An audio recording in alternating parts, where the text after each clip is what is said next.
তারপরে মনে করেন সারা রাত আমাকে ওখানে রাখে এবং আমার ইচ্ছার বিরুদ্ধে আমাকে ব্যবহার করে।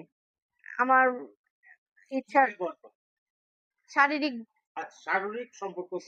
শারীরিক সম্পর্ক করে।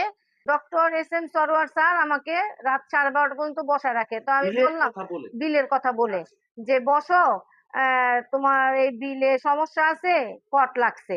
হ্যাঁ, তা কট কি আমি তো বুঝি না, কারণ আমি নতুন ওখানে। আমি কট কি ওখানে অনেক মানে একটার পর একটা খালি ধানাই পানাই। হ্যাঁ, এই ধানাই পানাই করে বিল দেয় না। পরে আমি বলি কট কি, কট তো আমি বুঝি নাই। পরে বলে কি একজনের সাথে কট লাগছে, তার নাম হলো কলি। তো সেই কলি ম্যাডাম আসলো, আসার পরে পরে কলি ম্যাডাম বসে রয়েছে, অফিসের সব স্টাফদের বিল দিতেছে, অথচ আমার বিলটা দিয়ে আমাকে বিদায় দিতেছে না। আমি থাকি নারায়ণগঞ্জ।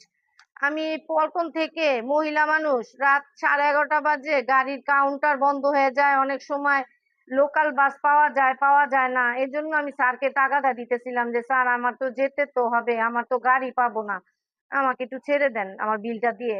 তারপর আমাকে বসায় রাখছে, বলে কি কট আছে, এই বিলে সমস্যা আছে, এই কথা বইলা আমাকে রাত 12:30 পর্যন্ত বসায় রাখে। তারপরে ওই কলি ম্যাডাম আসে, আসার পরে ওই কলি ম্যাডাম সহকারে স্যার সব স্টাফদের বিল দিয়ে আমার বিলটা দেয় নাই। হ্যাঁ, পরে এলা আমি ভাবছি যে আমাকে বাসায় নামায় দিয়ে যাবে হয়তো, যেহেতু কাউন্টার বন্ধ হয়ে গেছে। তার ভাবছেন কেন? আমাকে গাড়িতে উঠতে বলছে পরে। আমাকে যখন স্যারের নিচে লিফটে ওই কলি ম্যাডাম এবং স্যার আর আমি সহ যখন লিফট দিয়ে নামি, নেমে নিচে আসি, আসার পরে দেখি স্যারের গাড়িতে আমাকে আর কলি ম্যাডাম সহকারে আমাকে গাড়িতে উঠতে বলে। তা আমি ধারণা করলাম যে হয়তো অনেক রাত হয়ে গেছে, আমি স্যার হয়তো আমাকে রাস্তায় নামায় দিয়ে যাবে। তো আমাকে পরে রাস্তায় না নামায় দিয়ে যেয়ে সে কলি ম্যাডামের বাসায় আমাকে নিয়ে যায়। তারপরে মনে করেন সারা রাত আমাকে ওখানে রাখে এবং আমার ইচ্ছার বিরুদ্ধে আমাকে ব্যবহার করে। আমার ইচ্ছার শারীরিক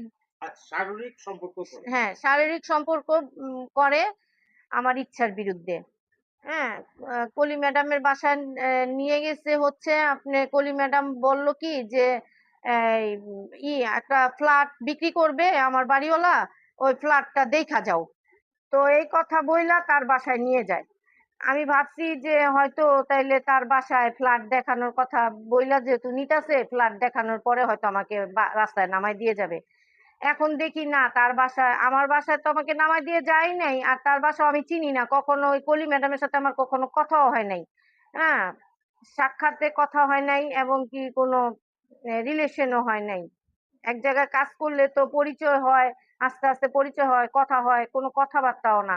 সেই ম্যাডামের বাসায় আমাকে স্যারে নিয়ে যায়, ওই ম্যাডামে নিয়ে যায় এই একদিনই, সেদিনই ওই দিন।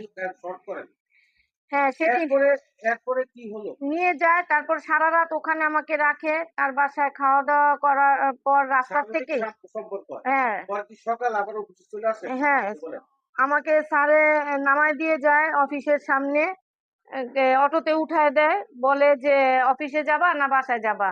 কারণ ডিউটি যেহেতু সপ্তাহে 3 দিন, এখন সপ্তাহের লাস্ট দিন সোমবার, এখন আমি ডিউটি ছাড়া কিভাবে বাসায় আসি। তো এক পর্যায়ে স্যারের বলি যে না স্যার আমি অফিসেই যাব। পরে স্যার আমাকে অফিসে উদ্দেশ্যে ছেড়ে দেয়, আমি অফিসে চলে আসি। তো অফিস করে আমি বিকালে বাসার দিকে আসি।